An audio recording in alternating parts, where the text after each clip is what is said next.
بسم اللہ الرحمن الرحیم۔ السلام علیکم۔ صحیح بخاری حدیث نمبر 111۔ میں نے حضرت علی رضی اللہ عنہ سے پوچھا کہ کیا تمہارے پاس کوئی اور بھی کتاب ہے؟ انہوں نے فرمایا کہ نہیں، مگر اللہ کی کتاب قرآن ہے، یا پھر فہم ہے جو وہ ایک مسلمان کو عطا کرتا ہے، یا پھر جو کچھ اس صحیفے میں ہے۔ میں نے پوچھا اس صحیفے میں کیا ہے؟ انہوں نے فرمایا دیت اور قیدیوں کی رہائی کا بیان ہے، اور یہ حکم کہ مسلمان کافر کے بدلے قتل نہ کیا جائے۔ صحیح بخاری حدیث نمبر 112۔ قبیلہ خزاعہ کے کسی شخص نے بنو لیث کے کسی آدمی کو اپنے کسی مقتول کے بدلے میں مار دیا تھا۔ یہ فتح مکہ والے سال کی بات ہے۔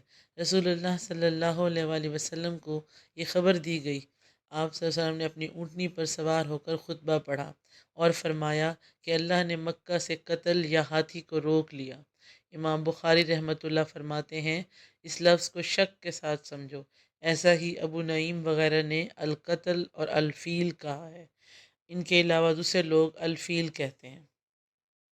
پھر رسول اللہ صلی اللہ علیہ وسلم نے فرمایا کہ اللہ نے ان پر اپنے رسول اور مسلمان کو غالب کر دیا، اور سمجھ لو کہ وہ مکہ کسی کے لیے حلال نہیں ہوا، نہ مجھ سے پہلے اور نہ آئندہ کبھی ہوگا، اور میرے لیے بھی صرف دن کے تھوڑے سے حصہ کے لیے حلال کر دیا گیا تھا۔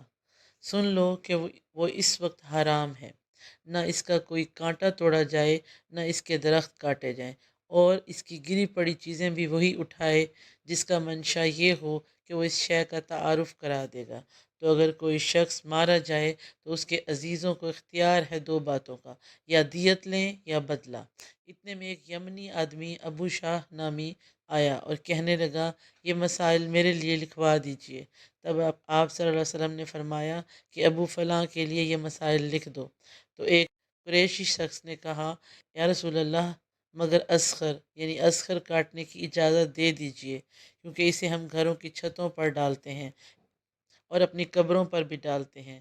یہ سن کر رسول اللہ صلی اللہ علیہ وآلہ وسلم نے فرمایا کہ ہاں مگر اذخر، مگر اذخر۔ صحیح بخاری حدیث نمبر 113۔ میں نے حضرت ابو ہریرہ رضی اللہ عنہ کو کہتے ہوئے سنا کہ رسول اللہ صلی اللہ علیہ وسلم کے صحابہ میں عبداللہ بن عمرو رضی اللہ عنہ کے علاوہ وہ مجھ سے زیادہ کوئی حدیث بیان کرنے والا نہیں تھا، مگر وہ لکھ لیا کرتے تھے اور میں لکھتا نہیں تھا۔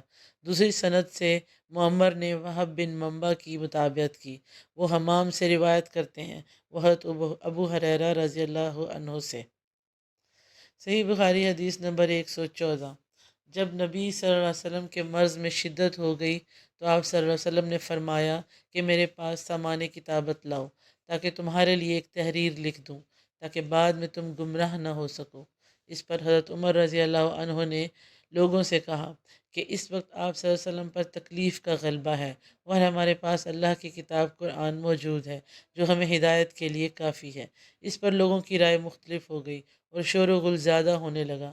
آپ صلی اللہ علیہ وسلم نے فرمایا میرے پاس سے اٹھ کھڑے ہو، میرے پاس جھگڑنا ٹھیک نہیں۔ اس پر ابن عباس رضی اللہ عنہ یہ کہتے ہوئے نکل آئے کہ بے شک مصیبت بڑی سخت مصیبت ہے، وہ چیز جو ہمارے اور رسول صلی اللہ علیہ وسلم کے اور آپ کی تحریر کے درمیان حائل ہو گئی۔ صحیح بخاری حدیث نمبر 115۔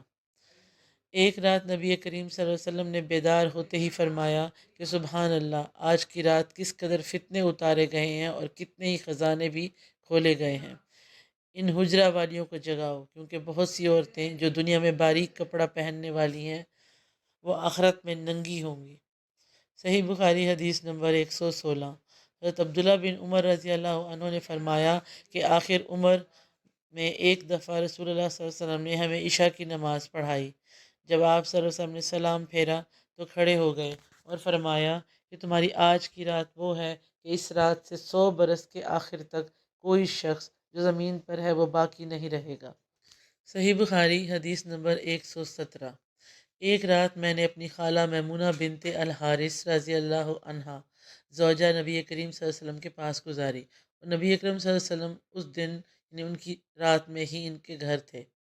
آپ صلی اللہ علیہ وسلم نے عشاء کی نماز مسجد میں پڑھی، پھر گھر تشریف لائے اور 4 رکعت نماز نفل پڑھ کر آپ سو گئے۔ پھر اٹھے اور فرمایا کہ ابھی تک یہ لڑکا سو رہا ہے؟ یا اسی جیسا لفظ فرمایا۔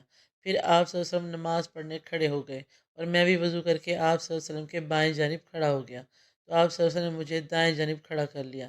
تب آپ صلی اللہ علیہ وسلم نے 5 رکعت پڑھیں، پھر 2 پڑھیں، پھر آپ صلی اللہ علیہ وسلم سو گئے، یہاں تک کہ میں نے آپ صلی اللہ علیہ وسلم کے خراٹے کی آواز سنی۔ پھر آپ صلی اللہ علیہ وسلم کھڑے ہو کر نماز کے لیے باہر تشریف لے آئے۔ صحیح بخاری حدیث نمبر 118۔ لوگ کہتے ہیں کہ ابو ہریرہ رضی اللہ عنہ بہت حدیثیں بیان کرتے ہیں، اور میں کہتا ہوں کہ قرآن میں 2 آیتیں نہ ہوتیں تو میں کوئی حدیث بیان نہ کرتا۔ پھر یہ آیت پڑھی جس کا ترجمہ یہ ہے کہ جو لوگ اللہ کی نازل کی ہوئی دلیلوں اور آیتوں کو چھپاتے ہیں۔ واقعہ یہ ہے کہ ہمارے مہاجرین بھائی تو بازار کی خرید و فروخت میں لگے رہتے تھے، اور انصار بھائی اپنی جائیدادوں میں مشغول رہتے تھے، اور ابو ہریرہ رسول اللہ صلی اللہ علیہ وسلم کے ساتھ جی بھر کر رہتے، تاکہ آپ صلی اللہ علیہ وسلم کی رفاقت میں شکم پوری سے بے فکری رہے، اور ان مجلسوں میں حاضر رہتے جن مجلسوں میں دوسرے حاضر نہ ہوتے تھے، اور وہ باتیں محفوظ رکھتے جو دوسرے محفوظ نہیں رکھ سکتے تھے۔ صحیح بخاری حدیث نمبر 119۔ میں نے عرض کیا یا رسول اللہ، میں آپ صلی اللہ علیہ وسلم سے بہت باتیں سنتا ہوں مگر بھول جاتا ہوں۔ آپ صلی اللہ علیہ وسلم نے فرمایا اپنی چادر پھیلاؤ۔ میں نے اپنی چادر پھیلائی۔ آپ صلی اللہ علیہ وسلم نے اپنے دونوں ہاتھوں کی چلو بنائی اور میری چادر میں ڈال دی، فرمایا کہ چادر کو لپیٹ لو۔ میں نے چادر کو اپنے بدن پر لپیٹ لیا، پھر اس کے بعد میں کوئی چیز نہیں بھولا۔ ہم سے ابراہیم بن المنظر نے بیان کیا، ان سے ابن ابی فدیک نے اسی طرح بیان کیا کہ یوں فرمایا کہ اپنے ہاتھوں سے ایک چلو اس چادر میں ڈال دی۔ صحیح بخاری حدیث نمبر 120۔ میں نے رسول اللہ صلی اللہ علیہ وسلم سے علم کے 2 برتن یاد کر لیے ہیں، ایک کو میں نے پھیلا دیا ہے اور دوسرا برتن اگر میں پھیلاؤں تو میرا یہ نرخرا کاٹ دیا جائے۔